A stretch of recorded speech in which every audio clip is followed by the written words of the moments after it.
तो भगवान परशुराम जयंती और अक्षय तृतीया आज है। वैशाख माह शुक्ल पक्ष की तृतीया तिथि को मनाया जाता है पर्व। आज के ही दिन सतयुग और त्रेता युग हुआ था शुरू। जी हाँ, भगवान विष्णु के 6वें अवतार परशुराम का अवतरण हुआ था। सनातन धर्म के लिए विशेष चारधाम यात्रा का भी आज से ही श्री गणेश किया जा रहा है। आपको पूरी जानकारी दे दें कि आज से ही केदारनाथ, यमुनोत्री, गंगोत्री के कपाट खुल रहे हैं।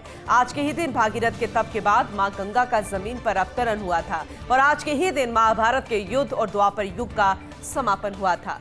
वृंदावन में श्री बांके बिहारी मंदिर में इस दिन श्री विग्रह के चरण दर्शन होते हैं। आज के दिन भगवान कृष्ण और सुदामा का मिलन हुआ था।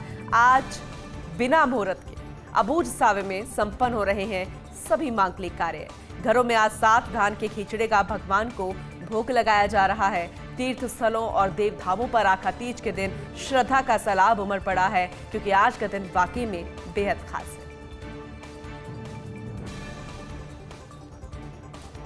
तो परशुराम जन्मोत्सव और आखा तीज का अबूझ सावा आज है।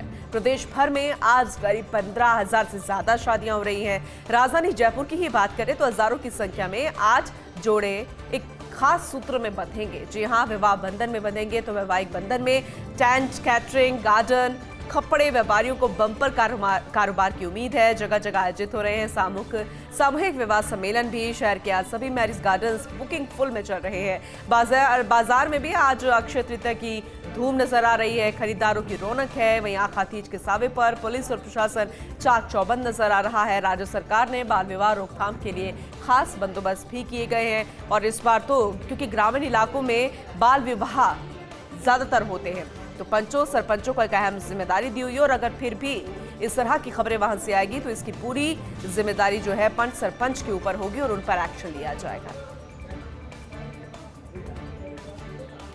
बीकानेर निवासी मोहम्मद बंधु पद्मश्री से सम्मानित। मांड गायकी से दुनिया भर में नाम रोशन करने के लिए पद्मश्री से उन्हें सम्मानित किया जा रहा है। कल राष्ट्रपति भवन में राष्ट्रपति द्रौपदी मुर्मू ने पद्मश्री से उन्हें सम्मानित किया। बीकानेर के अली मोहम्मद गनी मोहम्मद का मांड गायकी में बेहद खास योगदान रहा है।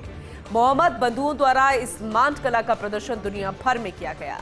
लोक कला को दुनिया भर में स्थान दिलाने के लिए राजस्थान के लिए ये गौरव की बात है। बीकानेर के छोटे से गांव तेजरासर में मोहम्मद बंधुओं का जन्म हुआ। मांड गायकी को फिल्मी संगीत और विदेशी मंचों तक पहुंचाने के लिए उन्होंने बेहतरीन काम किया है। विरासत में मिली है संगीत की बुनियादी तालीम हासिल करने वाले मोहम्मद बंधु शास्त्रीय संगीत में भी अपना महत्वपूर्ण दखल रखते हैं। जी हाँ, फिल्म संगीत और राजस्थानी मांड गायकी के सरताज हैं मोहम्मद बंधु। आज किसी परिचय के मोहताज नहीं है और इतना बड़ा सम्मान उनको मिल रहा है, ये पूरे राजस्थान ही नहीं देश के लिए खास बात है। तो आज का दिन वाकई में बेहद खास और आज से 4 धाम यात्रा का श्री गणेश हो गया है। यमुनोत्री, गंगोत्री और केदारनाथ धाम के कपाट खुले हैं, जबकि 12 मई को बद्रीनाथ धाम की कपाट खुलेंगे। 4 धाम यात्रा के लिए बुधवार तक 22 लाख से ज्यादा श्रद्धालु पंजीयन करा चुके हैं। केदारनाथ के लिए सबसे ज्यादा 7,60,254 श्रद्धालुओं का पंजीयन हो गया है। यमुनोत्री के लिए 3,44,150, गंगोत्री धाम के लिए 3,91,812, बद्रीनाथ के लिए 6,58,000 श्रद्धालुओं ने पंजीकरण कराया है। और मंदिर समिति ने यात्रा के दौरान मोबाइल से रील ना बनाने की अपील की है। 25 मई तक सभी राज्यों से वीआईपी, वीवीआईपी को दर्शन के लिए ना आने का अनुरोध भी किया गया है। बात अगर मौसम की करें तो देखा जाए तो आसमान से शोले बरस रहे हैं। जी हां, और पूरे प्रदेश को झुलसा रहे हैं। बात खास जिलों की करें जहां सबसे ज्यादा गर्मी पड़ती है, बीकानेर, जैसलमेर, बाड़मेर, राजधानी जयपुर भी इस बार इससे अछूती नहीं है। इसके अलावा फलौदी, जोधपुर, श्रीगंगानगर जिला, सीकर, चूरू में लू और गर्मी का दौर लगातार जारी है। कल देश में राजस्थान का फलौदी सबसे ज्यादा गर्म रहा है। फलौदी में दिन का तापमान 40.5 डिग्री सेल्सियस दर्ज किया गया। वहीं प्रदेश की 5 शहरों की हम बात करें जहां 45 डिग्री से ज्यादा का तापमान रिकॉर्ड किया गया। हालांकि मौसम विभाग ने आज गर्मी से कुछ राहत के संकेत तो दिए हैं। नया पश्चिम विक्षोभ सक्रिय हो रहा है, जिससे मौसम में बदलाव की संभावना है। इससे पहले की वेदर रिपोर्ट भी हमने आपको बताई थी कुछ दिन पहले कि मौसम में बदलाव आएगा और आज दोपहर बाद अंधड़ के साथ हल्की बारिश की संभावना जताई गई है। आंधी बारिश की गतिविधियां 11 और 13 मई तक जारी रह सकती है। 40 से 50 किलोमीटर प्रति घंटे हवा के साथ तापमान में गिरावट के आसार रह सकते हैं, यानी कि कुछ दिन के लिए या थोड़े वक्त के लिए गर्मी से आपको निजात मिल सकती है। सीनियर आरपीएस अधिकारियों को जल्दी खुशखबरी मिल सकती है। दरअसल आरपीएस से आईपीएस में प्रमोशन के जरिए चयन को लेकर प्रक्रिया तेज होगी। इस बार की प्रक्रिया के लिए 8 पद यूपीएससी से निर्धारित। केवल राम राय, गोवर्धन लाल सोकरिया, रतन सिंह, प्यारेलाल, महावीर सिंह, रामावत, सतवीर सिंह, सतनाम सिंह, पीयूष दीक्षित दावेदार है। उम्र और विभागीय कार्रवाई के लंबित मामलों के चलते 4 आरपीएस दौड़ से बाहर है। यूपीएससी बोर्ड बैठक की तिथि में एसीआर और वरिष्ठता के आधार पर अनुशंसा होगी और उस अनुशंसा के मिनट्स का अनुमोदन होगा। उसके बाद फिर राज्य सरकार और यूपीएससी की सहमति से ये आदेश जारी होंगे और अगर ये आदेश जारी होते हैं तो वाकई में ये खुशखबरी होगी। तो सीनियर आरपीएस अधिकारियों को जल्दी खुशखबरी मिल सकती है। इंतजार बस आदेश का। आदेश जब जारी होंगे राज्य सरकार और यूपीएससी की सहमति से बस उस सहमति के बनने का इंतजार है और बहुत जल्दी आदेश के बाद सीनियर आरपीएस अधिकारियों को राहत मिल सकती है, उनके लिए खुशखबरी होगी।